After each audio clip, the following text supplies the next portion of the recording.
Pour une expérience optimale, nous vous recommandons d'utiliser un casque. Tales of the Freaks présente La Cité au sang vert, écrit par Creuset. Narration Wasted 180. Tales of the Freaks. Lisez ce que personne ne lirait, publiez ce que personne ne publierait. 180 faggot.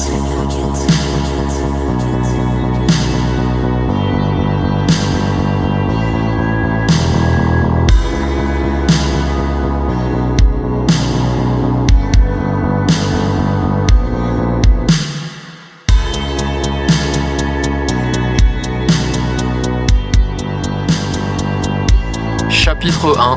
Du passé, faisons table rase. Lutetia 2.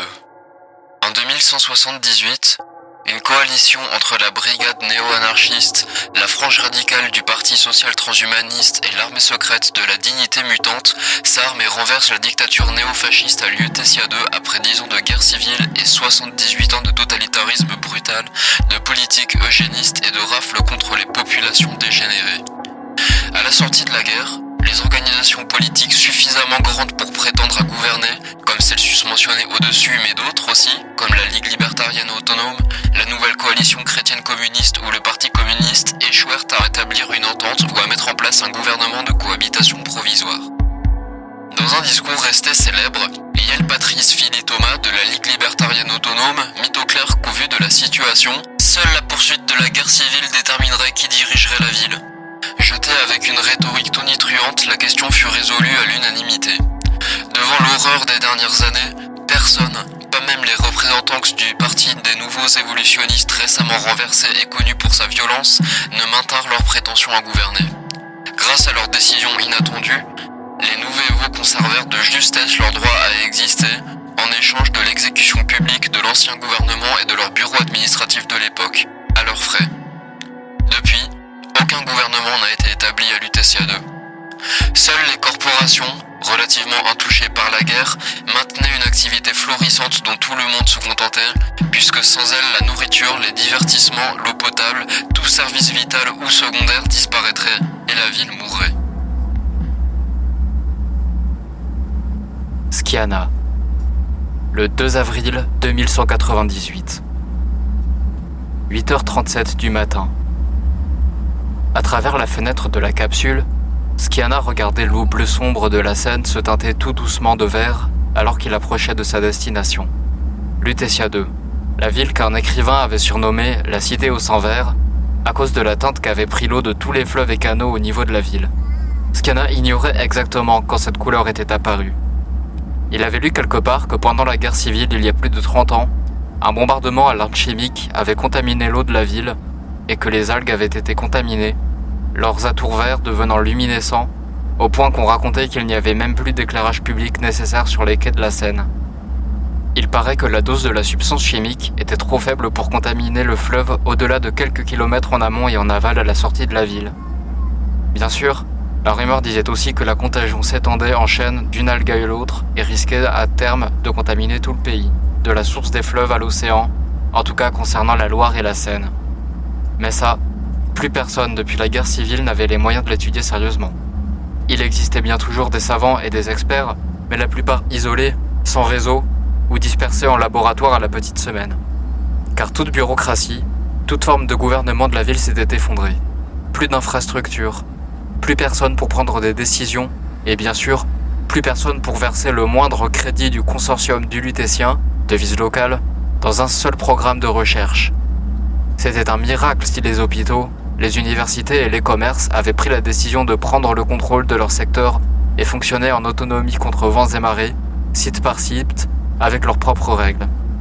Alors, si quiconque avec un diplôme de chimie s'amusait à étudier la propagation de l'agent chimique dans les algues, il n'y avait de toute manière plus personne pour lire les rapports et prendre des mesures sanitaires. Les rumeurs allaient bon train, d'aucuns disaient que les algues se distillaient en poison dans des sociétés secrètes, d'autres qu'on pouvait s'en servir pour concocter de puissantes drogues hallucinogènes. À la rigueur, l'extraction d'algues luminescentes pour le trafic pourrait être redéployée aux frontières des zones touchées pour réduire leur expansion, mais la vie à Lutetia 2 s'était enfoncée dans une léthargie socio-politique depuis la guerre civile, trop contente d'être arrivée à un point d'équilibre relatif entre corporations et organisations politiques. L'AE du Lutétiens lambda se souciait trop de sa vie et de celle de ses proches au jour le jour pour se soucier de la pollution de l'eau ou de la vitesse légale des véhicules aéroterrestres. Selon les quartiers, il existait des milices financées par les organisations politiques pour asseoir leurs lois. Ainsi, la légalité de tel ou tel corps de métier variait parfois d'un pâté de maison à l'autre. Pour exercer en paix, il fallait bien connaître la ville et savoir où pratiquer et où habiter et faire avec ses propres commodités. Mais à l'exception du quartier de l'Élysée, le secteur de l'immobilier s'était effondré et entre les squats et les appartements à bas loyer un peu mieux équipés, il n'y avait presque qu'à frapper à toutes les portes en quête d'un coin de tapis pour trouver un logement à la salubrité aléatoire.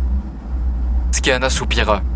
Dans ses écouteurs, le riff d'infraguitare graveleux et hypnotique de Sans Verre, interprété par Poison Charge 4, guidait ses rêvasseries au hublot. À l'horizon, les immenses tours de Lutetia 2 étaient perceptibles et l'eau de la Seine était désormais de la couleur verte brillante qu'il n'avait jusqu'à présent vue qu'en photo. Plus il remuait mentalement ce qu'il savait de L2, plus il se disait que la vie là-bas ne serait certainement pas une partie de plaisir. Il n'avait de toute manière pas le moindre diplôme, ni de projet pour son avenir. De facto, aucune opportunité d'emploi, ni d'études. Un grand saut dans le vide, avec une unique lumière au fond du ravin, son ami d'enfance Day, prévenu de son arrivée, qu'il accueillerait chez lui. Au moins, le logement était une question résolue. Le son d'une voix, brouillé par la musique dans ses oreilles, interrompit sa torpeur depuis sa droite. Il sursauta et tourna ses yeux gris clair vers le fauteuil. 2 yeux verrons lui rendaient son regard. Il devina que la personne à côté de lui venait de lui parler. Il retira l'un de ses écouteurs. « J'ai dit, est-ce que ça va ?» crachota l'enceinte du module d'expression synthétique qui pendait à son cou. « Si vous êtes anxieux, vous pouvez demander un anxiolytique au personnel, » dit-elle. Et elle avait de longs cheveux noirs en bataille et un visage déformé par ce qui semblait être des brûlures. Skiana ne répondit pas tout de suite. Les 2 paires d'yeux plongèrent silencieusement l'une dans l'autre. Elles se savaient. Les flammes, le sang sur les murs et les impacts de balles étaient encore chauds, installés au fond de leurs regards. La personne frémit soudain et détourna le regard. « Ça va aller, merci. » dit précipitamment Skiana. L'autre laissa passer quelques instants de silence. Puis, elle tourna la tête vers Skiana. On doit sans doute penser la même chose. L2 n'est pas idéal, mais Rouen n'est plus sûr. Les Nouveaux nous auraient tués sans l'aide des sauces trans, dit-elle lentement, un doigt de chaque main massant soucieusement ses tempes. On a fait au mieux, il faudra faire au mieux là-bas. Je m'appelle Ilmati Philly Lawrence, au fait, dit-il en souriant. La voix de son modulateur était robotique et impersonnelle, mais il savait donner vie à ses paroles grâce à ses expressions faciales. Ilskiana Philly Sylve, répondit Skiana. Enchanté, répondit son voisin de siège. Il fouilla dans sa poche et sortit une petite boîte de chewing-gum. Il avait une seconde main qui lui posait sur le poignet, juste à la base de l'autre. Il tendit la boîte en Skiana. Tiens, prends-en un, dit-il. Citron et mécodéine, ça devrait t'aider à redescendre. J'ignore ce que tu as vu exactement à Rouen, mais c'est normal que ça soit resté avec toi. Tu sais, il n'y a aucun aéronef, ni même frégate, qui t'emmènera assez vite et assez loin pour que tes souvenirs ne puissent pas te suivre. Alors, il faut faire avec. Skiana soupira de nouveau, se saisit d'un chewing-gum et balbutia un « merci » avant de l'enfourner dans sa bouche. Il laissa sa tête tomber en avant, faisant balloter ses boucles roses. Il jeta un œil par la fenêtre. La capsule volait à présent au-dessus des premiers bidonvilles éparses de la périphérie de la mégalopole. La capsule commençait à perdre de l'altitude. L'atterrissage sur la piste de l'Omniport n'était plus qu'une question de minutes. Il enfouit son visage dans ses mains. Ces dernières heures à Rouen lui revenaient par flash. Des coups de feu, des corps, des bâtiments incendiés, des cris, des supplications, les amis et la famille qu'il avait laissés derrière lui. Le comble de l'histoire, c'est qu'il faisait partie des mieux lotis. Tout le monde n'a pas la chance d'être ramassé par le réseau des sauces trans. Il fallait déjà de nombreuses heures si on disposait d'un véhicule pour atteindre les frontières de la mégalopole. Ensuite, il fallait passer les barrages avec un laissez-passer, ou clandestinement à pied, puis marcher des mois jusqu'à L2, ou Bordeaux, au sud. Il était évident que la plupart mouraient en chemin. Il n'y avait plus aucune civilisation hors des villes. Que des ruines et des petites communautés isolées, certaines hostiles. Skiana sentit les larmes monter à ses yeux. « Tu as quelque part où aller ?» demanda l'homme en tapotant distraitement le dos de sa propre main avec les doigts de sa main jumelle. « Oui, répondit Skiana d'une voix endormie. Dans le quartier du Rouge, au nord. »« Ah, j'en suis ravi !» répondit-il avec un sourire en coin.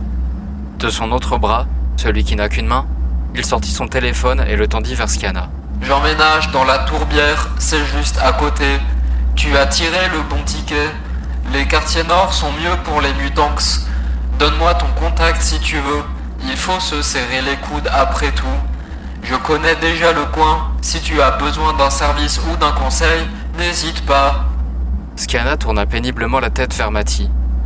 Il sentait déjà la mécodéine faire son effet. Ses yeux s'émoussaient, et son angoisse n'était plus qu'une lueur au loin dans son esprit. Il leva son téléphone qu'il tenait à la main et le tapota sur le téléphone de Mati. Un bip signala que l'échange de contacts s'était effectué. Le haut-parleur de son voisin laissa échapper un vrombissement, qui était sûrement ce qu'il avait de plus proche d'un soupir. « En parlant de conseils, ajouta-t-il, la prochaine fois qu'on te propose quelque chose, lis la boîte avant d'accepter. J'ai dit que le chewing-gum était à la mécodéine. Ça aurait pu être autre chose. Tu as de la chance que je ne te veuille pas de mal. » Skiana laissa échapper un grognement pour toute réponse. Mais il avait raison. À L2, la vigilance sera de mise. Skiana se laissa tomber en arrière et son visage se contracta. Son ouïe génétiquement hypersensible laissait entrer le vrombissement du moteur de l'engin volant dans ses oreilles comme une coulée de verre pilé sur ses tympans. Il remit ses écouteurs dans ses oreilles et s'endormit instantanément.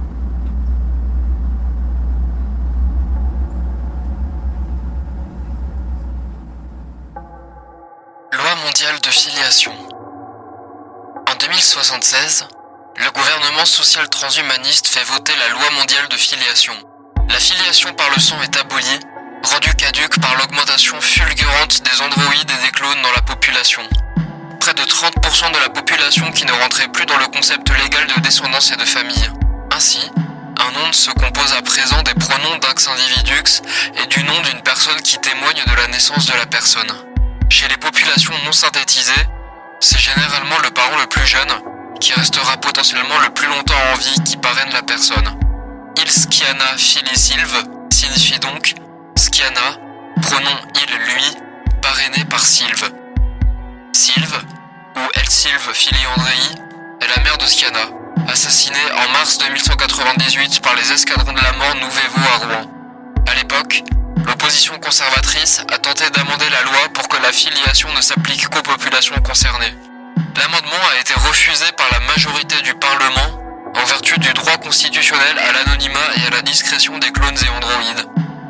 La filiation est un exemple de ce qui a perduré du gouvernement mondial avant son effondrement.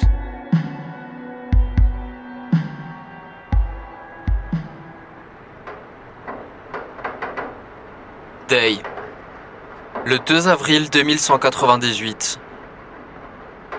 6h29 du matin. Day se redressa en sursaut dans son lit, les yeux lourds de sommeil à demi clos, les cheveux ébouriffés. Un vacarme retentissait dans l'appartement. Une voix enrouée hurlait des jurons autour desquels dansait un tintamarre de meubles et d'objets déplacés sans ménage. Et elle soupira. « Olga !» cria-t-elle. « Elle est sous le pot de fleurs, ta putain d'herbe, comme toujours !» La voix se tut, mais ne répondit pas. Les grincements de meubles s'arrêtèrent. Day poussa un soupir de soulagement et se laissa mollement retomber sur son matelas. Et elle avait sans doute encore quelques minutes pour dormir avant que son réveil ne sonne. Ou pas. 6h30 cognèrent et les enceintes à côté de son lit crachèrent une mélodie de guitare électrique agressive et galopante. Celle de Disorder par The Exploited, un groupe vieux de plus de 2 siècles. Day avait toujours adoré le son des guitares d'autrefois, avec leur micro à aimant, leurs cordes en acier et le vieil enregistrement stéréo. Mais il n'avait pas anticipé qu'aujourd'hui, son réveil serait sa colocataire Olga, une NB au sang chaud, même de bon matin. Yael se passa les mains sur le visage, puis attrapa sur sa commode un élastique à cheveux dans lequel Yael enfourna ses longs cheveux noirs en un chignon branlant. Soudain, Yael poussa un grognement et logea sa tête entre ses 2 genoux, ses X d'élancement de douleur dans son crâne. Yael poussa la couverture sur le côté et se leva, titubant vers le terminal sur le bureau de sa chambre. Et elle tira un câble sur le râtelier et le brancha dans sa nuque. L'écran s'alluma et émit quelques bourdonnements. Et elle plissa les yeux, le temps de s'habituer à la lumière du terminal. Sur l'écran, il était écrit « Neuroflash PT13 Memory Expander, capacité 80%, puissance 40%. » Sur la ligne du dessous, on lisait « Ultimate Jammer Delta Motricity Enhancer Pro License Chip, capacité 10%, puissance 2%. » Et elle lut quelques instants l'écran, puis pianota quelques secondes sur le clavier du terminal. Une fois sa manipulation terminée, l'interface du PT13 indiquait 30% de puissance et 60% de capacité. Day débrancha le câble de sa nuque et se laissa tomber assise sur un vieux pouf en poussant un soupir de contentement. Yael se saisit de sa cigarette de la veille dans un cendrier et la glissa à sa bouche. Yael l'alluma avec un briquet qui traînait par terre à côté du pouf et fixa le filet de poussière qui volait dans le rayon de soleil qui pénétrait dans la pièce. Yael était encore loin d'avoir émergé et un café serait bientôt une nécessité vitale. Day travaillait comme agent d'entretien volontaire le soir et n'était pas habitué que ça se levait aussitôt le matin. Yael creusait les petits fonds de ses méninges assez réveillés pour se rappeler de la raison pour laquelle Yael avait mis son alarme aussitôt. Puis soudain, presque en sursautant, Yael se rappela. Il y a à peine 2 jours, son ami qui demeurait dans sa ville natale, où les Nouveaux tentaient une nouvelle prise de pouvoir et persécutaient les populations dégénérées, avait fui. Le Parti social transhumaniste avait mis en place un programme d'évacuation des réfugiés qui avait ramassé son ami en catastrophe. Il arrivait par avion aujourd'hui. Pas de temps à perdre. Day se leva péniblement et sortit de sa chambre donnant sur le salon, cognant l'une de ses larges épaules dans l'encadrure de la porte. Le vieux plastacier qui servait d'isolation à même les parpaings était craquelé par endroits, au moins visiblement là où aucune affiche, photo, tenture murale ou graffiti n'obstruait la vue. Ce qui faisait peu, car les décorations murales étaient foisonnantes. Relativement spacieuse, la pièce comportait une grande fenêtre avec vue sur la Seine, plein ouest. La nuit, la lumière verte du fleuve dégoulinait sur les murs et faisait presque office d'éclairage dans le salon. Contre la fenêtre, un canapé en cuir usé et devant lui une longue table basse posée sur un vieux tapis turc troué de part en part. À l'opposé de la pièce, une kitchenette avec frigo, plaque électrique, évier et placard dans une cavité dans un mur et une table pliante entourée de plusieurs chaises. Le coin cuisine était bordé de 2 étagères sans fond garnies de façon désordonnée de bibelots, de livres et de matériel électronique. Sur un bout de canapé, penché sur son téléphone posé sur la table basse, un joint pendant à ses lèvres, Olga faisait glisser son doigt sur son écran avec les sourcils froncés et ne sembla pas remarquer que Day était dans la pièce. Elle avait le crâne rasé à quelques millimètres, laissant voir un scorpion tatoué sur le côté de sa tête, avec 2 leds rouges incrustés dans les yeux de celui-ci. Elles étaient éteintes. Ses yeux étaient cernés, et ils l'étaient toujours.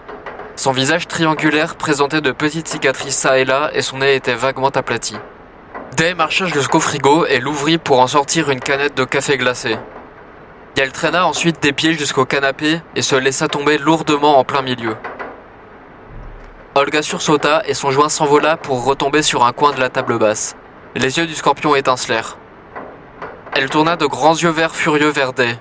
Les lumières de son tatouage s'éteignirent. « Bonjour peut-être, tête de con !» grogna-t-elle en se penchant pour ramasser son joint. « C'est ça, Olga !» dit lentement Day. « Bonjour !»« Ah, t'as une de ces couleurs ce matin, toi !»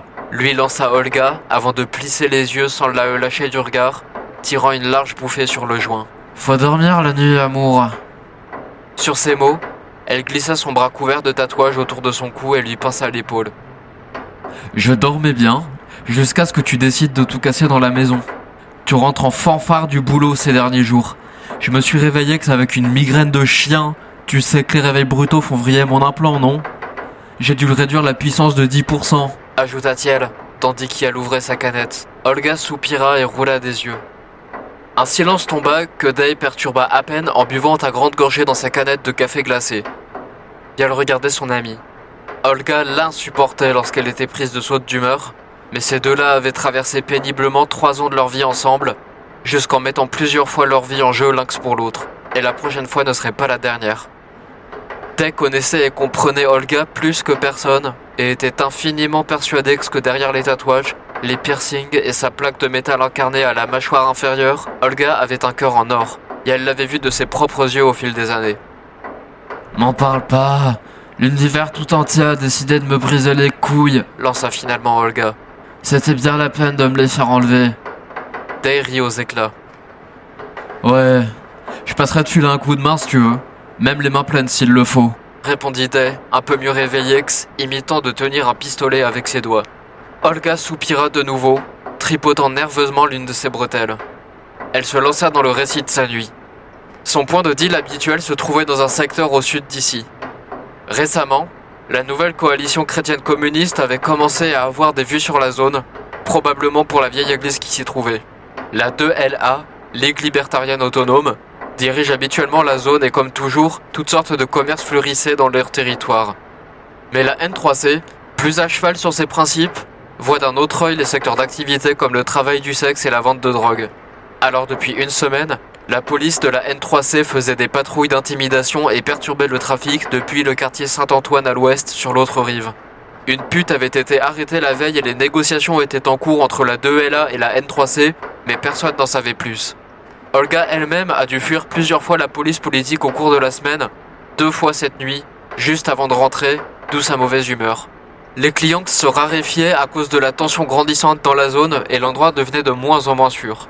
Elle préférait ne pas vendre trop près de chez elle pour éviter d'attirer l'attention. Tout ça était mauvais pour les affaires. Olga n'était pas une grande raconteuse d'histoire et son récit des circonstances de sa poursuite était difficile à comprendre, entre ruination et longues parenthèses dans lesquelles elle se perdait parfois de nombreuses minutes. Dans l'essentiel, il semblerait qu'un grand groupe de personnes, dont Olga, se soit retrouvé pris à partie vers le pont menant au quartier de la Benne, et qu'elle avait baisé, quelque part dans la manœuvre. Et la 2LA ? Demanda Day en tendant sa main vers Olga. J'en sais trop rien. Dit Olga avant de tirer une bouffée sur le joint et de le tendre à Day. Tu sais comment c'est. Personne n'ose régler ses comptes directement, tout le monde est encore trop flippé par la guerre civile et tout ça. Mais bon, honnêtement, je m'en fais pas trop pour cette pute. J'ai des clients qui vivent du côté des cocos, c'est pas tant que ça la mort là-bas. La pute a été enlevée de force, mais elle est pas séquestrée dans une cave. Elle se promène librement, elle mange la même nourriture distribuée, les barrages de sortie du quartier l'envoient balader gentiment si elle cherche à sortir. C'est des Illuminex, mais c'est pas tous des monstres. Un enlèvement, c'est un enlèvement, mais ça pourrait être pire. Moi, si on m'attrapait... Le silence tomba. Olga posa sa main sur sa bouche et regarda par la fenêtre, visiblement en pleine réflexion. Sa main qui possédait 6 doigts. Tay fuma sur le joint avant de l'écraser dans le cendrier qui trônait au milieu de la table basse. Olga en avait déjà roulé un nouveau et fumé dessus, le regard perdu dans le décor. Plusieurs minutes passèrent et elle continuait de les enchaîner en silence. Tay se leva juste pour attraper une seconde canette après avoir fini la première et en sortit une pour Olga qui n'y toucha pas dans un premier temps. Le gremlin dort ? Demanda subitement Day. S'il dort, ouais. Répondit Olga sans quitter la rue des yeux. Avant de sortir, hier soir, il était sur son portable dans le salon. En rentrant ce matin, je l'ai fait fuir en débarquant. Ah ça, c'est une surprise. Interjeta Day d'un air moqueur. T'as un truc à lui dire ? Demanda Olga en retour, ignorant totalement sa petite pique et attrapant sa canette de café glacé pour l'ouvrir. Parce qu'il avait promis de m'accompagner à l'Omniport. Souffla Day en se levant, les yeux tournés vers l'une des portes de la pièce sur laquelle un panneau figurant le sigle Biohazard était accroché. Olga tourna la tête vers lui. Oh, j'avais totalement oublié. Il arrive aujourd'hui ? Oui, Olga. Il arrive aujourd'hui. Confirma-t-elle en s'avançant vers la porte. Et t'as intérêt à être cool avec lui quand il sera là. Il arrive de loin et il a sûrement pas l'énergie de rencontrer le tout Olga comme ça d'un coup. Mais elle me connaît déjà avec une discussion vide. Commença Olga, mais elle fut interrompue. Day tambourinait sur la porte de la chambre du fameux gremlin. Là-haut, debout, cria-t-elle. C'est l'heure d'aller à l'aéroport. On va chercher ce qu'il y en a. Tu m'avais promis là-haut, bouge-toi. Continua-t-elle en tambourinant de plus belle. Mais aucune réponse ne se fit entendre depuis la chambre. Day essaya d'ouvrir, mais elle était verrouillée. Yel colla son oreille contre le plastacier froid et écouta. Yel entendait le vrombissement reconnaissable d'un ordinateur à l'intérieur. Day soupira et tourna les talons. Eh ben, il est occupé, dit-elle, à moitié à l'attention d'Olga. Tant pis, il est l'heure, faut que je file. Conclut-elle en donnant un coup de talon dans la porte. Désolé de pas pouvoir t'accompagner, mais je suis rincé. Je vais m'enfiler un shot ou quelque chose et puis je vais dormir. Dit finalement Olga. Day lui répondit d'un vague signe de la main, puis se dirigea vers la porte et attrapa sa veste en vinyle sur un crochet sur le mur, sa canette de café glacé toujours à la main avant d'ouvrir et de claquer la porte derrière lui.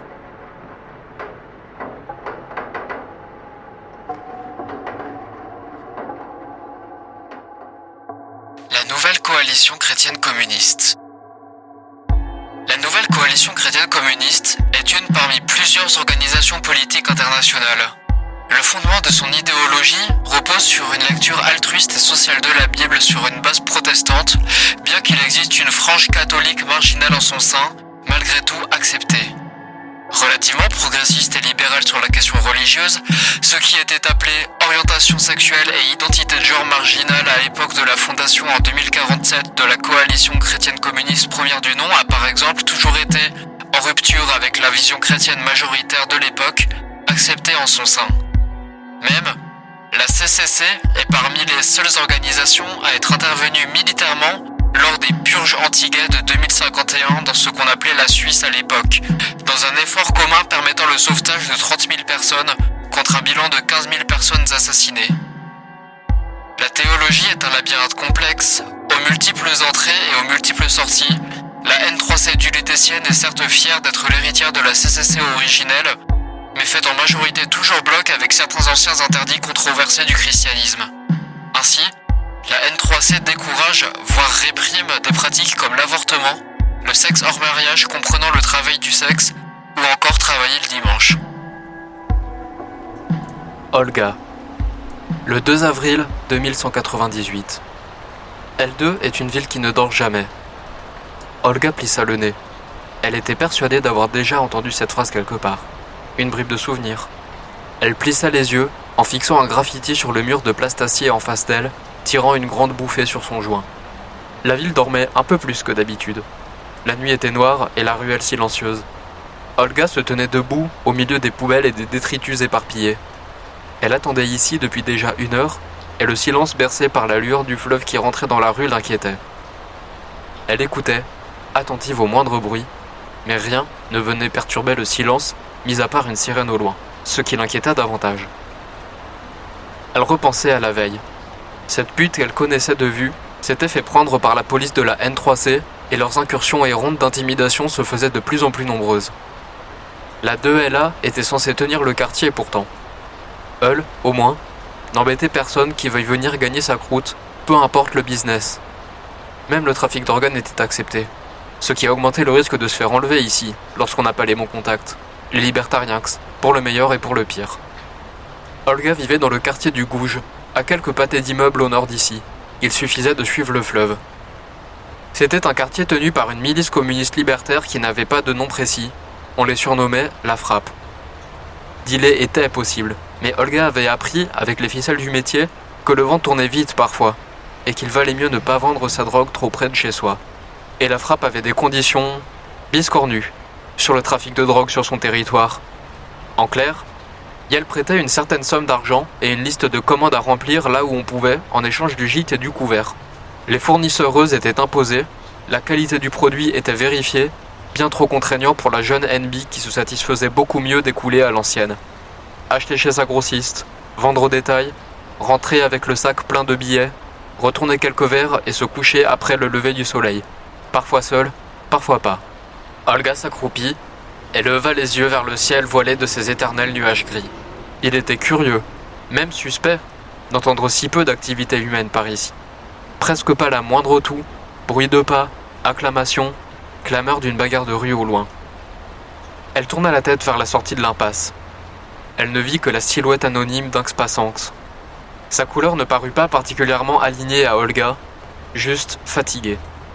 Son implant neuronal d'expansion d'empathie tournait souvent à toute allure face à une foule. Le modèle qu'elle avait choisi fonctionnait avec un algorithme très pointu de lecture du langage corporel humain, mais gérait difficilement les détections multiples. Elle n'avait jamais particulièrement aimé les gens de toute manière, et son état second quasiment permanent émoussait ses sens suffisamment pour rendre supportable de marcher à travers une cohue. Un bourdon s'était élevé dans l'air, au loin, peut-être à 2 ou 3 blocs d'ici. La rumeur indistincte se mua petit à petit en éclats de voix, puis une détonation retentit, puis une autre. La plupart du temps, c'était courant, mais la nuit était si silencieuse que l'esprit d'Olga la mit en alerte. Et surtout, ce n'étaient pas des coups de feu. Elle les reconnaissait entre mille. Très inhabituels. Elle se leva et rabattit sa capuche sur sa tête. Sa matraque électrique télescopique à portée de main sous son pull, elle sortit de la ruelle et regarda des deux côtés de la rue.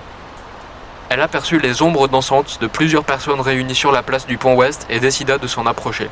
Elle n'entendit pas d'autres détonations durant la courte minute de trajet jusqu'au lieu. Elle arriva sur une place bondée et en effervescence. Éclairée par la lueur verte du fleuve, une foule de badauds était tournée vers le pont et on entendait des clameurs indignées s'en élever épisodiquement. La foule tournait le dos à Olga, qui percevait une certaine anxiété, de la peur et une colère sourde dans la plupart des individus dans son champ de vision. Elle s'approcha pour voir de plus près, toujours en alerte, pour mieux comprendre ce qu'il se passait. Il semblait que ce qui attirait son attention venait du pont, mais était caché à l'autre bout de la masse de gens. Un peu petite de taille, Olga ne vit rien, même en se hissant sur la pointe des pieds. Elle s'approcha précautionneusement de la foule et commença à se frayer un chemin entre un groupe de jeunes dont elle resta indifférente à la quantité de mods, plaques d'acier et diodes incarnés qu'elles arboraient. À peine eut-elle passé le groupe qu'elle sentit une main lui attraper la manche. Instantanément, les ampoules sur son crâne s'allumèrent d'un rouge carmin flamboyant comme deux braises. Elle glissa sa main sous son pull en un éclair et mit le doigt sur l'interrupteur de sa matraque quand elle perdit l'équilibre, tirait en arrière et retournait avec une force à laquelle elle ne s'attendait pas. Olga ne s'attendait pas non plus à sentir la masse humide et spongieuse qui glissa sur ses lèvres et partiellement à l'intérieur de sa bouche. L'adrénaline redescendit aussitôt quand elle se rendit compte que la personne qui l'avait tirée était une personne de son âge, avec de longs, très longs cheveux verts fluorescents. Elle était un peu plus grande qu'elle. Une diode d'un vert identique brillait sur son front, encadrée de 7 petites pointes en métal incarné, le tout souligné par un piercing au bridge. Des sourcils fins et soigneusement épilés, de couleur violette sur l'intérieur et noire sur l'extérieur, l'œil gauche était blanc comme s'il n'y avait ni iris ni pupille, et l'autre d'un rouge passionné. Mis de côté son air fatigué, ses cicatrices d'acné et la peau de ses joues nervurées, la rondeur de son visage et son style atypique lui donnaient des airs de poupée. Les deux yeux dépareillés fixaient avec une lueur malicieuse une Olga penaude et réalisant à peine ce qu'il se passait. La langue qui venait de lui lécher les lèvres était longue et fine, sectionnée en 3 membres qui avaient parfaitement épousé le contour de ses lèvres. Olga retira la main de sous son pull. Elle n'avait plus aucune crainte, juste une pointe d'agacement. « Weed, bien évidemment !» soupira Olga. « Tu sais très bien qu'il faut pas faire ça. T'aurais pu manger 60 volts !» protesta-t-elle en soulevant son pull pour dévoiler le manche de sa matraque. La jeune personne, qui se faisait apparemment appeler Weed pour des raisons plutôt évidentes, ouvrit sa bouche cerclée de noir en un large sourire mesquin. « Kinky !» se contenta-t-elle de souffler en caressant du bout du doigt la côte dévoilée d'Olga. À présent, elle avait enroulé son bras autour des hanches d'Olga et avait son visage tout près du sien. Les joues d'Olga prirent des couleurs et ses diodes s'allumaient par intermittence. « Arrête de déconner, Weed !» protesta Olga, qui laissa tout de même un bras se poser sur l'épaule de la jeune verte. « J'ai entendu des détonations. C'est quoi toute cette merde ?»« J'en sais rien, » répondit-elle en esquissant une moue espiègle. « Je crois que quelqu'un a renversé un pick-up des Curtons. Honnêtement, je m'en tape. Maintenant que t'es là, la soirée peut... » Elle fut interrompue par une nouvelle détonation qui venait du pont. Cette fois, on entendait une voix brailler à plein poumon. Le brouhaha qui s'y joignit vite masquait ce dont il était question, bien que des mots épars comme sommation ou canon pouvaient être entendus. Une bonne petite partie de guérilla urbaine, c'était bien la dernière chose dont Olga avait besoin ce jour-là. Elle tourna les yeux vers la foule et plissa les yeux pour mieux voir. La tension, la peur et la colère fulminaient parmi les premiers rangs et gagnaient du terrain jusqu'à elle. Il semblait à présent clair que quelque chose se passait et qu'il valait mieux ne pas rester ici. Olga se tourna vers le reste des gens avec qui Witt discutait un peu plus tôt. « L'équipe, je crois qu'il faut pas traîner ici. » leur dit-elle. « Ouais, ça sent vraiment pas bon. » dit un jeune avec un néon incarné à la verticale tout le long du crâne. « En plus, il paraît que les Curtons sont des grenades lacrymogènes ces derniers temps. »« Oh, mais on s'amuse tellement bien !» protesta Weed d'un air faussement outré. « On a qu'à aller chercher les 12, j'habite juste là. » « Mais Weed, arrête tout de suite tes conneries. » s'indigna la jeune au néon. « Si on commence à se tirer dessus, les Curtongs vont venir en renfort et la 2LA va rappliquer. Tu veux un bain de sang ? lui lança-t-il. Et si je voulais un bain de sang? Répondit Weed d'un air ennuyé. Et je suis membre de la 2LA, je te rappelle. Si quelqu'un appelle les renforts, c'est moi. Tu tries leur putain de mail, meuf, ça veut pas dire que... Néon ne put finir sa phrase. Une nouvelle détonation retentit. Cette fois, c'était un coup de feu, un vrai. On voyait les lumières des gyrophares qui n'étaient pas là il y a quelques secondes se réverbérer sur les murs et les pavés de la place, à travers le mur humain. Olga vit une onde de colère noire et profonde contaminer toute la foule, et des protestations furieuses s'élevèrent dans les airs. Tout le monde se mit en branle et commença à avancer vers le pont. Un second coup de feu fendit les airs, et le concert des plop des lanceurs de grenades démarra. Les palets de lacrymogènes crépitèrent à plusieurs mètres au-dessus de la place avant de retomber de manière éparse avec une traînée de fumée derrière eux. Olga se défit de l'étreinte de Weed et attrapa fermement sa main avant d'appeler les autres en agitant son bras. Et sans plus de cérémonie, elle commença à courir, traînant Weed à bout de bras. « Tu auras ma peau, Weed !» beugla-t-elle par-dessus les clameurs et les tirs de flashball qui envahissaient la rue. « Je sais !» s'exclama Weed d'une voix stridente, prise de rictus furieux. Le groupe courut vers la sortie nord de la place, qui était peu empruntée à ce moment-là. Une quarantaine de personnes en armure de combat intégrale investirent la place, armés de lanceurs de flashball et quelques zincs d'armes à feu, leurs casques portant le sigle reconnaissable de la N3C, une croix jaune entourée d'une faucille dans un rond rouge. La plupart des gens s'étaient enfuis par l'est pour s'enfoncer dans le quartier des commerces et des clubs. Ce qui n'empêcha pas la rue par laquelle Olga et les autres s'étaient enfuis d'être également prise par 5 ou 6 des miliciens. Personne n'eut le temps de se retourner, mais plusieurs coups de feu tirés en l'air retentirent à 30 bons mètres derrière, indiquant que leur poursuivreuse n'était pas encore tout à fait sur leurs talons. L'expérience d'Olga supposait un avantage certain pour elle, car en armure anti-émeute, une course-poursuite dépasse rarement la centaine de mètres. Lynx des jeunes parmi eux était modé d'une armature aux jambes comparable à des échasses, ce qui lui permet d'aller plus vite à grandes enjambées. Celui-ci prit une bonne longueur d'avance et arriva au niveau d'une ruelle. Et elle se retourna pour faire signe au groupe de la suivre dans la ruelle. Tout le monde se précipita à sa suite, mais à mi-chemin vers la ruelle, un plop retentit derrière elle. L'adrénaline obstruant la vue périphérique d'Olga lui donna peine à apercevoir la grenade de désencerclement tombée juste à côté d'elle. Le bruit de l'explosion fut si assourdissant qu'elle le sentit presque caresser sa peau. Tout le monde poussa un cri de stupeur, mais 2 cris furent plutôt des cris de douleur. Weed venait de prendre un éclat de plastique dans le visage, et un autre jeune avait été frôlé au niveau de sa poitrine, déchirant son t-shirt et lui laissant des entailles dans le torse. Le moral du groupe prit un coup après cette agression, mais tous se claquèrent les épaules les uns que les autres pour se donner courage et s'engouffrèrent dans la ruelle. Olga risqua un dernier regard sur la rue. Ces 2 diodes étaient toutes les 2 brillantes comme 2 phares. Elle vit la couronne de miliciens courir à leur suite une trentaine de mètres plus bas, mais elle perçut aussi leur fatigue, ce qui lui parut une bonne nouvelle. Elle ramassa un tesson de bouteilles sur le sol qu'elle jeta dans leur direction et prit la ruelle à la suite des autres. Les jeunes coururent un long moment dans un dédale de ruelle étroite. C'est lui avec les jambes modées à leur tête les invectivant régulièrement de continuer à la suivre, bien que ce fût un peu difficile. La ribambelle arriva finalement au niveau d'une rue peu éclairée à cause d'un lampadaire cassé. C'est lui aux échasses se rua sur une vieille porte ancienne et leur fit signe de la suivre à l'intérieur. Tout le monde entra. Et elles arrivèrent dans un hall d'immeuble aux murs de briques nues décrépits. De forme allongée, le hall partait à gauche sur un vieil escalier et à droite dans un long couloir qui s'enfonçait dans les ténèbres. Sur les conseils de l'AEG Anx, tout le monde pénétra dans le couloir et marcha jusqu'à ce que le couloir s'arrête à une porte en plastacier, sans Judas ni sonnette. La perche sortit un trousseau de clés de la poche de son long manteau en vinyle noir et l'ouvrit. La petite équipée rentra dans un petit studio d'une dizaine de mètres carrés, le plastacier des murs craquelé à de multiples endroits, une table en plastique et des matelas posés à même le sol jonchaient la petite pièce à vivre. Un frigo, une kitchenette, une porte qui menait sans doute à une salle de bain et un placard. La seule lumière provenait d'un néon violet qui pendait du centre du plafond et grésillait. La pièce ne comportait aucune fenêtre, à part une simple fente vitrée qui donnait sur un trottoir. Olga balayait la pièce du regard quand elle sentit une douleur vive au niveau de sa main. Elle sursauta et ramena sa main dans son autre. Elle tourna la tête et vit Weed qui la regardait d'un œil espiègle en agitant ses doigts devant elle.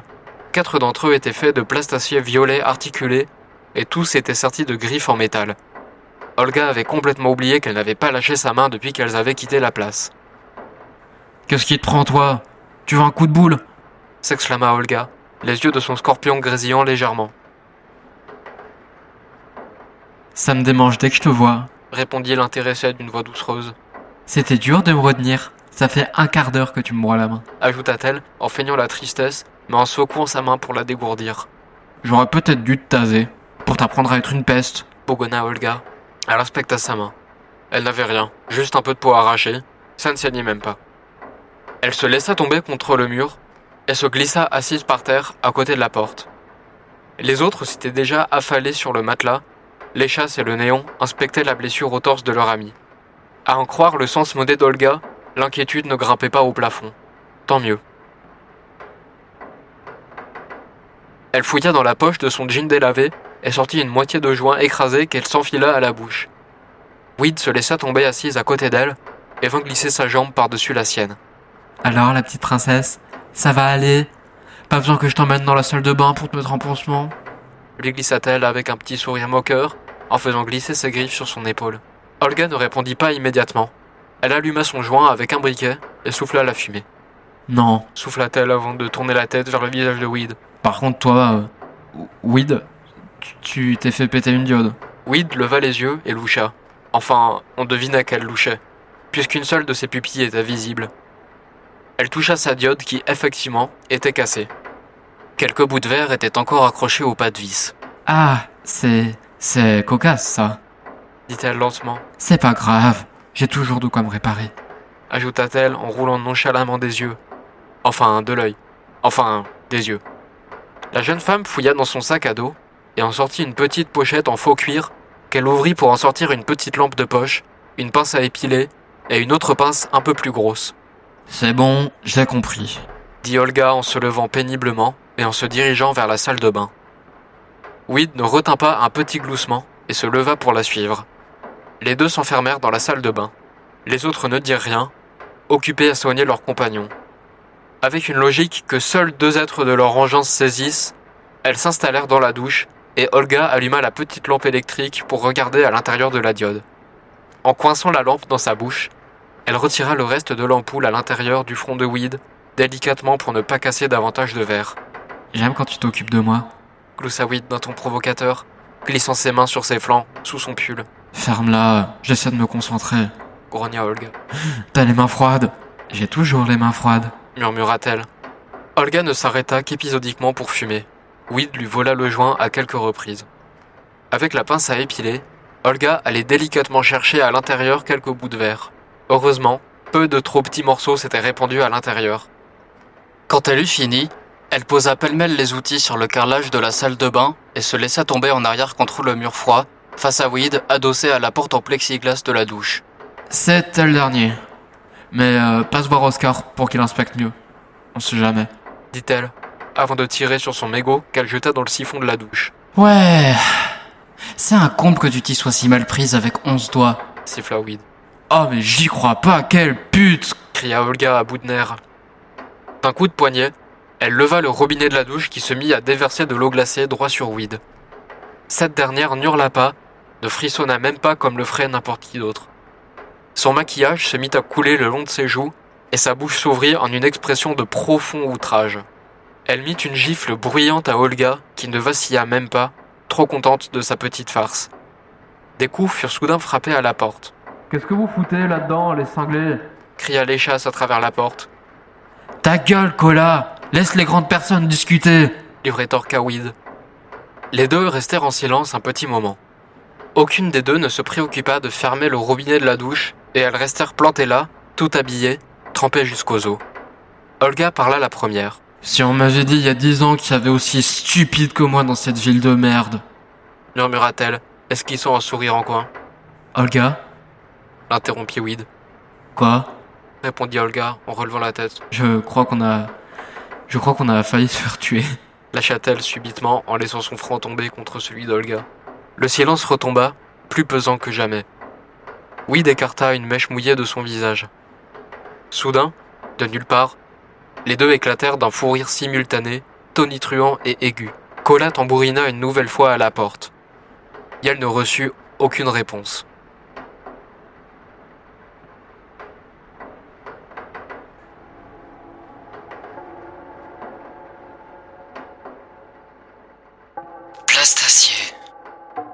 Plastacier est un matériau hybride de new plastique et d'acier. Son invention est cependant ultérieure à la pénurie pétrolière mondiale de 2051. Depuis, le new plastique est synthétisé à partir de plantes et bactéries pétrolifères créées en laboratoire en 2054. Le new plastique a un taux de recyclage de 99,6%, un peu supérieur à la plupart des métaux. Fondu avec de l'acier, le new plastique crée une matière à la fois plus solide, plus souple, plus isolante et non conductrice, en plus de résister davantage au froid et à la chaleur que ces deux composants. Le plastacier peut aussi être rendu transparent et travailler pour prendre diverses textures, y compris de la fausse peau humaine de qualité moyenne. Très vite, le plastacier a servi à isoler et rénover de vieux bâtiments avant que les dernières générations n'en bâtissent exclusivement en plastacier. L'inconvénient du plastacier demeure que les bactéries servant à la fabrication du new plastique ne peuvent à l'heure actuelle vivre qu'en gravité zéro et sont élevées dans des fermes satellites. Depuis, l'industrie spatiale a évolué et le prix du new plastique a baissé. De nos jours, il est à peine plus cher au kilogramme que l'acier. Acheté en gros, les prix sont vite devenus accessibles aux civils. À risque allergène presque nul, les mods et membres robotiques d'entrée de gamme sont faits en plastacier raffiné, alliant solidité, souplesse, imperméabilité et non-conduction de l'électricité pour un usage sécurisé, solide et même plus résistant aux intempéries que de la vraie peau. Là-haut. Le 2 avril 2198, 9h37 du matin. Dans une chambre au volet fermé, un matelas posé à même le sol, un sac de couchage posé en boule dessus, plusieurs cartons de fast-food et canettes de boissons énergisantes traînant ça et là sur le sol ou sur un vieux meuble posé dans un coin. La pièce était emplie du bourdonnement d'un ordinateur et de touches de clavier frappées à une cadence frénétique, entrecoupée de clics de souris. De temps en temps, la silhouette qui faisait face à 3 grands écrans, seul éclairage dans la pièce, poussait un soupir ou s'arrêtait pour boire à sa canette. Au loin, la douche coulait et un riff de synesthétiseur furieux galopait sur un blast de batterie Au loin, la douche coulait et un riff de synesthétiseur furieux galopait sur un blast de batterie frénétique. Il mit ses propres écouteurs dans ses oreilles et lança sa playlist de guitare folk. Les instruments synesthésiques l'empêchaient de travailler. Il l'avait déjà dit 1000 fois à Olga, sa colocataire. Là-haut travaillait depuis 5 heures. Il s'était procuré il y a plusieurs mois le code source de l'intranet d'une corporation à l'étranger. Il épluchait et testait des simulations depuis plusieurs jours maintenant, à la recherche d'une faille de sécurité. Et il en existait toujours une. Selon la nature de la faille, et avec la bonne stratégie, il était possible de faire peur même aux plus grosses corporations du monde. Ainsi, il devenait facile de leur extorquer de coquettes sommes en devises internationales qui pouvaient être retirées en CCD à n'importe quel distributeur automatique. Retirer l'argent en liquide demeurait le plus sûr. Certes, le retrait était susceptible d'être localisé, mais l'argent disparaissait une bonne fois pour toutes des écrans. Et les comptes bancaires zombies foisonnaient sur l'Undernet et faisaient partie du kit basique du pirate. Ces triples lui hurlaient plein les oreilles. Il touchait au but. Sur une fenêtre, il regardait défiler les opérations simulées sur une machine virtuelle. Sur une autre, un simple email en brouillon à destination du Sur une fenêtre, il regardait défiler les opérations simulées sur une machine virtuelle.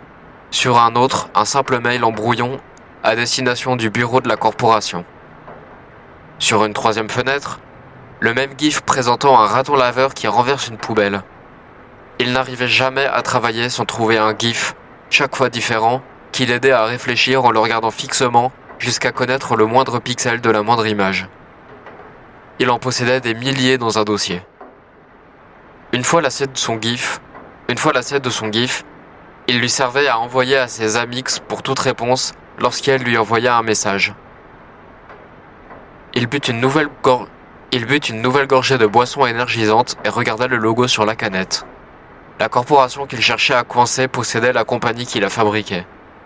La simulation s'achevait. Plus le moindre accroc dans son script. Chaque obstacle pouvait être surmonté.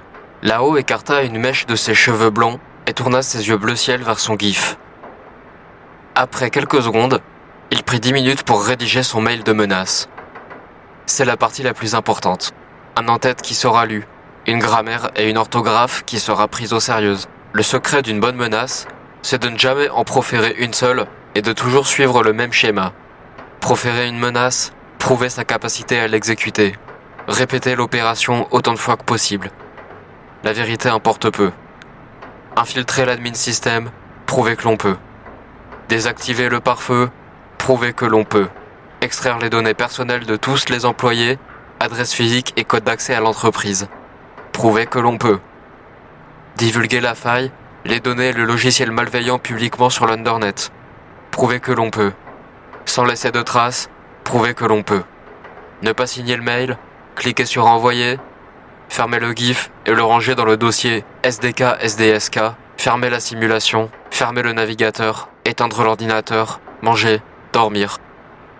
Le ventre de Lao poussa un grondement sonore qui le ramena à la réalité. Il n'avait pas mangé depuis la veille à midi.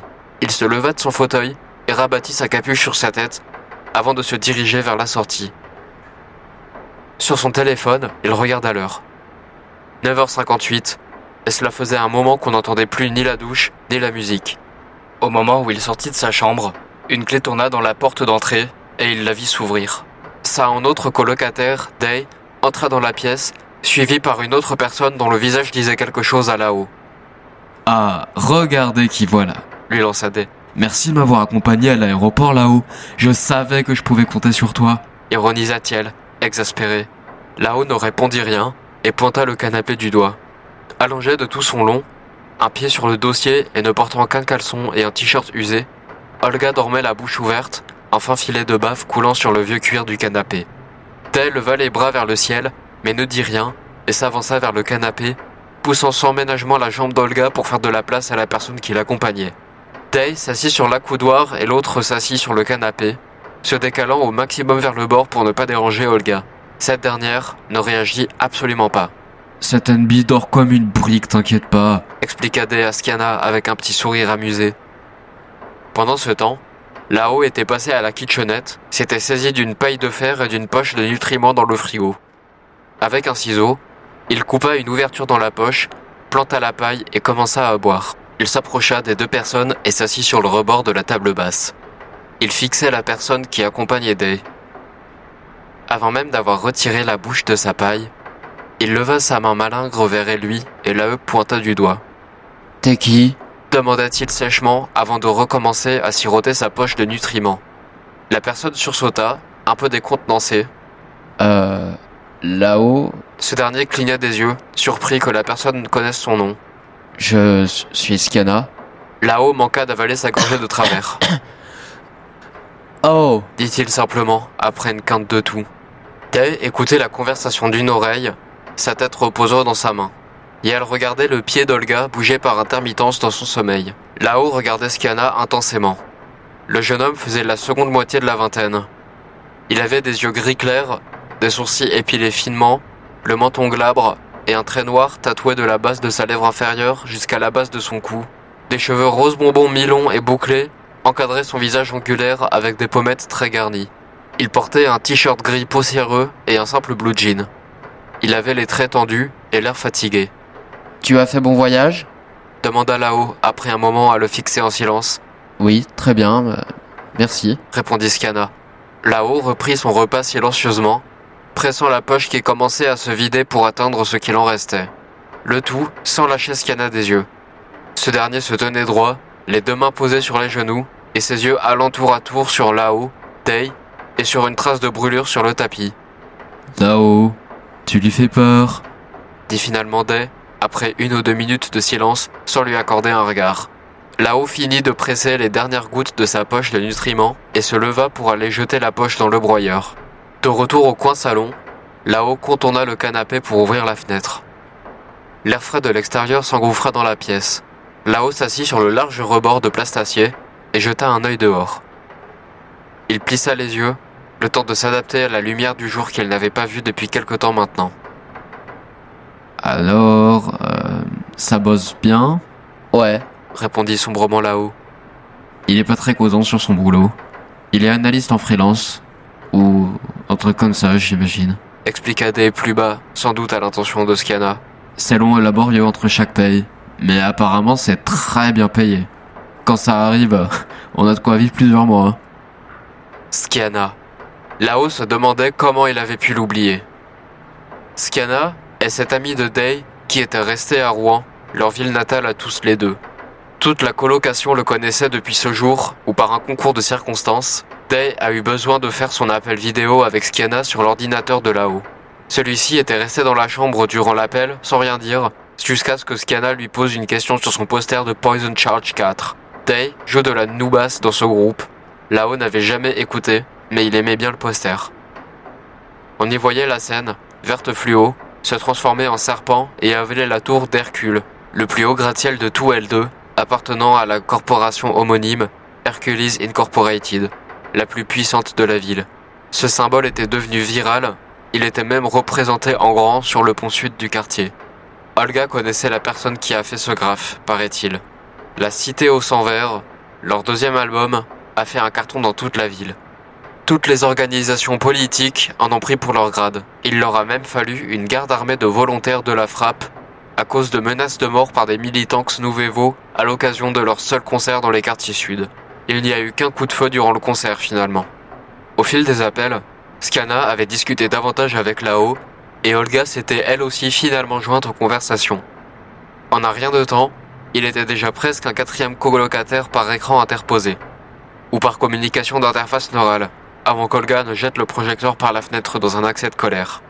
Les mois passèrent et les trois colocataires écoutèrent les nouvelles de Rouen, où les nouveaux évolutionnistes gagnaient en pouvoir et en confiance.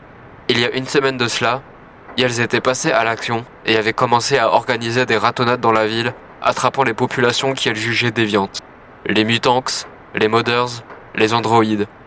Des gens au hasard. Parfois en les humiliant, parfois en les tabassant, parfois en les kidnappant, parfois en les exécutant sommairement en ville. En 2 jours, la situation est devenue incontrôlable. C'était la guerre à Rouen. Certains mutanx s'armaient, et certaines organisations s'en mêlaient. Pas les corpos, bien sûr. Toujours dans leur tour d'ivoire, inaffectés par les atrocités, loin de leur gratte-ciel. Le Parti social transhumaniste a mis en place un programme d'évacuation des populations en danger. La N3C aidait, avec moins de moyens. Le bout de la ligne à Lutetia 2 était stable, à part quelques sabotages des Nouvevo du coin. Celui à Rouen est clandestin, caché. Ce serait trop dangereux. Skiana a eu une chance incroyable de se faire ramasser à ce moment alors qu'il fuyait une rafle. Du moins, c'est ce qui paraissait. Les 3 colocataires avaient suivi l'évolution de la situation à Rouen par l'intermédiaire de Skiana. Très vite, Lao avait été obligé de sécuriser la ligne pour éviter l'interception par les renseignements Nouvevo. La vérité, c'est que par l'intermédiaire de la frappe, il avait tiré quelques ficelles et contacté quelques personnes du Parti social transhumaniste pour faire jouer les opérations de sauvetage en faveur de la zone où habitait Skiana. Ce n'était pas trop difficile. Skiana vivait relativement en périphérie de la ville, où les extractions étaient plus simples. La chance n'était donc pas toute l'explication. Mais Lao devrait taire cette partie de l'histoire. Il ne pouvait pas. Il ne pouvait pas raconter à quiconque qu'il avait fait chanter un cadre du parti Nouvevo avec une menace de cyberattaque dans le but de réduire la fréquence des rafles. Et encore, ça avait fonctionné à moitié. Comment le savait-il ? Il savait beaucoup de choses. Il se taisait lors des récits de Skiana en conversation vidéo, mais il n'en apprit rien, en vérité. Il en savait même davantage que Skiana lui-même. Il savait de sources sûres que le gouvernement de Rouen négociait déjà sa destitution avec les Nouvevo. Ce n'était qu'une question de jours, et plus personne n'y pouvait rien, mais il avait réussi à tirer Skiana d'affaire. Le voir en chair et en os, relativement intact physiquement, le bouleversait. Après avoir appris pour la rafle prévue le jour de l'extradition de Skiana, il avait lancé la cyberattaque en représailles. Bien sûr, il n'était pas seul. Beaucoup de pirates ont leur raison de détester les Nouvevo, sans doute beaucoup habités à L2. Actuellement, les communications de terrain étaient coupées à Rouen. Les Sostrans en étaient avertis, restait à savoir, les Sostrans en étaient avertis, Restait à savoir si elles avaient encore un coup à jouer avec cet avantage. Il était sceptique, mais les miracles arrivent. Lao regardait la rue et repensa aux gens de la frappe. Malgré la gestion désastreuse du nettoyage des rues et des nuisibles, il faisait plutôt bon vivre dans les quartiers tenus par la frappe. Le bâtiment avait enfin été dératisé après 1 an de calvaire. Mais depuis les 5 ans que leur petite équipe vivait là, les choses allaient bien dans les limites du quartier. La frappe récolte de façon opportuniste toute possible entrée d'argent et de vivres. Pour l'eau potable, pas le choix. Il fallait toujours payer la compagnie des eaux possédée par Filière Turco. Avec les loyers volontaires, le financement du Parti social transhumaniste et les revenus opportunistes, l'eau potable n'était pas si rare. Lao devait garder secret absolu sa véritable activité. Un pirate informatique ne se dévoile jamais à personne. La frappe savent qu'il vit dans le quartier sans avoir jamais vu son visage. Il donnait une partie de ses énormes transactions financières, bien qu'elles fussent très rares, contre la protection et la promesse d'intervention armée en cas de problème. À ce qu'il sache, la frappe faisait plutôt bon usage de cet argent. Tout le monde fait des erreurs, mais il n'a jamais hésité à leur envoyer un message pour dire ce qu'il pensait d'une de leurs manœuvres, jamais avare en conseil. Il suspectait qu'elles avaient peur de lui, le pirate informatique recherché à l'international, qui extorque des milliards de CCD aux plus grandes corporations, potentiellement une bombe sous leur siège si jamais ils se lassaient d'eux ou s'il avait un coup à jouer en leur défaveur. Malgré cela, elle n'avait aucune idée de qui il était. Et elle le surnommait le Corsaire. Il sortait peu, et il doutait même que grand monde ait remarqué sa petite personne, excepté ses colocataires et certains de leurs amis qui les visitaient à l'occasion. La frappe se méfiait, bien sûr, mais elle n'avait en réalité rien à craindre de là-haut. Il était plutôt partisan de leur ligne communiste libertaire. La faute à sa santé fragile, il n'aurait rien pu faire physiquement pour les aider. En vérité, il passait parfois furtivement dans les assemblées de quartier de la frappe, ne disait jamais rien, mais sous sa capuche, sous son regard insondable perdu dans le décor, il était profondément heureux de voir le quartier s'auto-organiser pour survivre du mieux qu'il pouvait, avec les idées d'égalité et de solidarité. Il se laissait parfois penser que dans une autre vie, il aurait pris les armes pour ses convictions sans sourciller.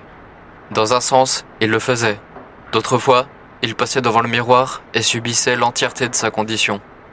Incapable d'interagir fonctionnellement avec autrui, maigre comme une épingle, prompt à se briser au moindre choc, tout ça car obligé de se nourrir presque tous les jours des poches de nutriments liquides à cause de ses gènes.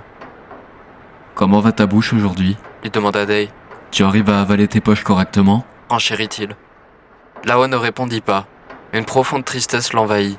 Alors qu'il était en train de ruminer sur les méfaits de sa mutation, voilà Day, toujours aussi adorable, et Manx, qui rejoignait sa pensée par ses paroles. À cet instant, il se demandait où il en serait sans Elui et sans Olga. Avachi de tout son long sur le rebord de la fenêtre, Lao sentait ses yeux se fermer. Pourtant, une vive douleur saisit sa mâchoire et le goût habituel de fer envahit sa bouche. Il prit tout juste l'énergie de relever la tête et de cracher une gerbe de sang par la fenêtre, qui alla s'écraser sur le trottoir avec un bruit peu élégant. Il céda au sommeil. Il entendit tout juste, au loin, la voix graveleuse d'Olga qui s'approchait de la fenêtre en murmurant « Ah, c'est un de ces jours-là. » Lao fut réveillé par la lumière du soleil couchant qui entrait par la fenêtre. Par l'architecture atypique des immeubles sur l'autre rive, la fenêtre offrait un petit espace de vue dégagé sur l'ouest du quartier. Les teintes de l'heure dorée se mêlaient au vert du fleuve, mais alors qu'il émergeait, il se rendit compte qu'il n'était plus là où il s'était endormi. Il était allongé sur le canapé. Assez large pour que 2 personnes s'allongent, à ses côtés était Olga, encore profondément endormie. Lao avait la tête contre son épaule et elle l'étreignait doucement. En relevant un peu la tête, Lao s'aperçut que sa bouche avait continué de saigner et qu'un fin filet de sang et de salive avait coulé sur la poitrine d'Olga. Il tordit la bouche, un peu gêné, mais ne dit rien pour ne pas la réveiller. Son visage était tout près du sien. Sa condition lui donnait une très mauvaise haleine, et bien qu'Olga soit presque célèbre pour avoir le sommeil lourd, il craignait que l'odeur ne la réveille. La situation ne le gênait pas au-delà de ce fait. Il n'avait jamais de sa vie ressenti la moindre attirance pour quiconque autre que platonique. Mais malgré ses taquineries régulières, Olga était quelqu'un en qui il avait profondément confiance. Elle pouvait jouer à la dure, piquer d'incontrôlables colères et les entraîner dans des histoires parfois dangereuses, mais elle avait un sens de la solidarité qui le dépassait complètement. Elle n'avait pas sa pareille pour lui donner une poche de glace et le prendre dans ses bras quand sa mâchoire le faisait souffrir. Day aussi savait se montrer affectueuse, mais elle était plus une force tranquille, une présence rassurante qui restait un peu plus à l'écart, et plus enclin à se soucier de la sécurité matérielle que de la sécurité affective. Lao ferma les yeux. Quelques minutes plus tard, il se réveilla à nouveau. Olga caressait ses cheveux et discutait à voix basse avec Day et Skiana. Enfin, Skiana. Un plaisir de te rencontrer en vrai. Même dans des circonstances de merde. T'es encore plus mignon en vrai. Dit Olga. Oui. Bredouilla une petite voix quelque part dans le salon. Olga, laisse-le tranquille. Protesta la voix de Day, encore ailleurs dans la pièce. Olga pouffa de rire et baissa la tête. Elle vit que Lao était réveillé, Ah, regardez qui vient de se réveiller. dit-elle sur un ton enjoué. Bonjour. Balbutia Lao en se retournant. Il sentit la main d'Olga se poser sur sa côte. Hey, un peu mieux remis? Lui demanda Skiana avec un sourire amical. Lao ne répondit pas. C'était sa manière à lui de dire oui. Il ne fut probablement pas compris de cette manière-là. Olga lui tapeda la côte. Allez, ça va bien se passer. Lui dit doucement cette dernière. Va boire de l'eau glacée, ça te fera du bien. C'est bon, je m'en occupe. Dit Day, qui était assis sur le coin de la table basse, avant de se lever et d'aller au frigo sortir une gourde en métal. Et elle l'amena à Lao et lui tendit par-dessus la table basse. Il s'en saisit et but quelques gorgées d'eau glacée. La douleur s'engourdit un peu avec le froid. Il remua la mâchoire, puis se frotta les yeux. Il est quelle heure? Demanda-t-il, en passant la main dans ses cheveux. C'est l'heure d'aller coder les trous du cul à l'épave. Lui lança Olga en lui pinçant la hanche. Certes. Souffla Lao. Skiana alluma l'écran de son téléphone, Il est 18h03. annonça-t-il avant de réteindre son écran. Lao ouvrit de grands yeux et se redressa subitement. La corpo! Il se leva d'un bond et partit en trombe vers sa chambre sous les yeux interloqués des trois autres qui restèrent dans le salon. Quand il la referma, il entendit la voix de Day. Ça lui prend 2 fois. Disait-il sur un ton calme, C'est même bon signe en général. ajouta-t-il. Lao alluma son ordinateur et attrapa une des canettes sur le bureau qu'il secoua pour vérifier si elle n'était pas encore vide. Il la renversa et versa les dernières gouttes dans sa bouche. L'ordinateur avait fini de démarrer. Il ouvrit sa boîte mail et trouva 2 réponses, l'une venant de la direction, l'autre du bureau de sécurité de la corporation. Il commença par ouvrir celui du bureau de sécurité. Classique. La corporation acceptait ces termes en échange d'un rapport sur la faille de sécurité. Lao était beau joueur, mais pas idiot. Il lut le mail de la direction qui, en effet, acceptait ces termes. Il ouvrit un nouvel onglet et se rendit sur sa banque en ligne BitHub, sur laquelle la somme de 5 millions de crédits venait d'être versée. Lao se mordit la lèvre inférieure et ouvrit un nouveau message dans son application de mail à l'attention du bureau de sécurité. Il mit en pièce jointe le fichier de simulation et le code source, sans aucun message, sans écrire d'objet, et envoya le mail. Il éteignit son ordinateur, attrapa 3 cartes bancaires posées sur la tour de l'ordinateur et les regarda une à une avant de faire son choix, puis il se leva pour sortir de sa chambre. Une fois dehors, 3 visages se tournèrent vers lui. Il les regarda tour à tour. Jour de paix. Dit-il simplement. Olga se leva du canapé et poussa une exclamation de joie en jetant ses bras vers le ciel. Bravo là-haut. Tu as reçu combien? Demanda Day en applaudissant. Pas besoin de savoir ça, comme d'hab. Bredouilla Lao, qui préférait ne pas mentionner les montants qu'il touchait à chaque fois. Mais on a plusieurs mois de loyer à l'abri. Précisa-t-il.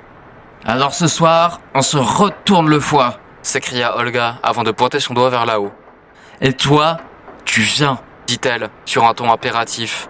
Non, je Balbutia Lao. veux rien savoir. Ça fait des semaines que t'es au boulot et t'es jamais sorti à part une fois pour faire les courses. Ce soir, tu viens à l'épave avec nous. Mais avant, on va manger chez la Vegao. Mec, prends une pause, putain, t'as l'air sur le point de mourir. Enfin, plus que d'habitude. Elle se tourna vers Day. Day, t'es d'accord, hein? Faut qu'on monte la ville à Skiana, il a bien mérité de se foutre un peu en l'air après les derniers jours qu'il a passés.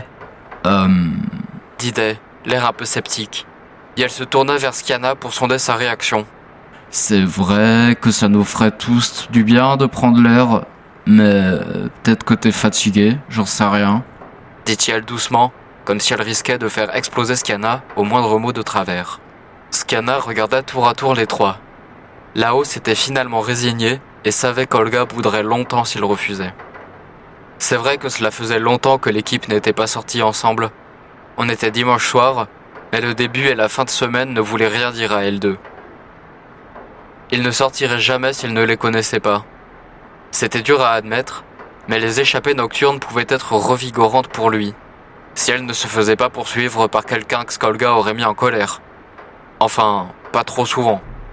Je pense que j'ai besoin de descendre quelques verres pour être complètement honnête. Finit par dire Skiana. Olga glapit de satisfaction. Tay posa une main amicale sur l'épaule de Skiana et acquiesça silencieusement.